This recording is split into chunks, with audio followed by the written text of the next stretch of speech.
आता गंगा नदी गोमुखमधून निघून वाहत वाहत ऋषिकेश येथे पोहोचली.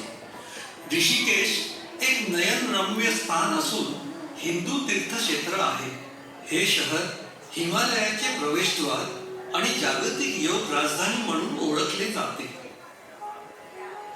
गंगा नदीने डुलत डुलत शांतपणे आपला सुखद प्रवास सुरू ठेवला. ती आता दक्षिणेकडे वाहत हरिद्वार इथे येऊन पोचली. हरिद्वार हिंदू धर्मातल्या सर्वात पवित्र ठिकाणांपैकी एक आहे. पुराणानुसार हरिद्वारातील गंगेत स्नान केल्याने सर्व पापे धुतली जातात आणि मोक्ष प्राप्ती होते.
सदंगे पुण्यत